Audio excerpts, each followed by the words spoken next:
బాలు ఇంటికి వస్తూ ఉంటాడు. అది చూడగానే అక్కడ ఉన్న సత్యం చాలా కోపంగా బాలు దగ్గరికి వెళ్లి, "శివని ఎందుకు కొట్టావురా? వాడు ఏం చేశాడని వాడిని ఎందుకు అలా చెయ్యి విరిగేలా కొట్టావు?" అని చెప్పేసైతే అడుగుతూ ఉంటాడు.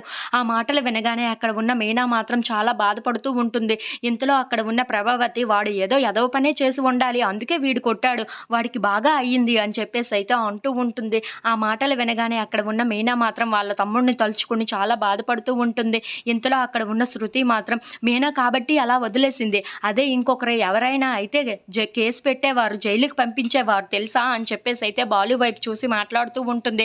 "అవును, ఇది పెద్ద క్రిమినల్ కేస్ అవుతుంది. నిన్ను గాని జైల్లో పెట్టారు అంటే అప్పుడు సరిపోతుంది నీకు" అని చెప్పేసైతే అంటూ ఉంటుంది. ఆ మాటలు వినగానే అక్కడ ఉన్న బాలు అయితే, "అవునా, కేస్ పెడతారా? కేస్ పెడితే నేను క్రిమినల్ అవుతానా? క్రిమినల్‌ని అయితే మా ఇంట్లో ఇప్పుడు మీరెవ్వరు ఉండేవాళ్ళే కాదు" అని చెప్పేసైతే అంటూ ఉంటాడు. ఆ మాటలు వినగానే అక్కడ ఉన్న వాళ్ళందరూ అయితే ఒక్కసారిగా షాక్ అయిపోయి బాలు వైపు అలా చూస్తూ ఉండిపోతారు. ఇంతలో అక్కడ ఉన్న రవి మాత్రం, "వాడు ఏం తప్పు చేశాడని వాడిని ఎందుకు అలా కొట్టావు? వాడు ఏమీ తప్పు చేసి ఉండడు. అయినా నువ్వెందుకు తాగేసి వెళ్లి కొట్టావా?" అని చెప్పేసైతే అంటూ ఉంటాడు.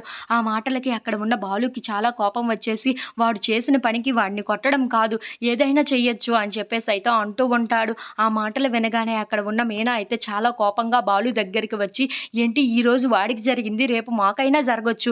ఏమైనా చేస్తారు కదా మీరు" అని చెప్పేసైతే అంటూ ఉంటుంది. ఆ మాటలు వినగానే అక్కడ ఉన్న బాలు అయితే ఒక్కసారిగా షాక్ అయిపోయి మీనా వైపు అలా చూస్తూ ఉండిపోతారు. ఇంతలో అక్కడ ఉన్న మీనా మాత్రం, "అవును, ఈరోజు వాడిని కొట్టారు, రేపు నన్ను కొడతారా?" అని చెప్పేసైతే గట్టిగా అడుగుతూ ఉంటుంది. ఇంతలో అక్కడ ఉన్న బాలు మాత్రం ఏమీ మాట్లాడకుండా మౌనంగా చూస్తూ ఉండిపోతాడు. If you like this video please like, share and subscribe.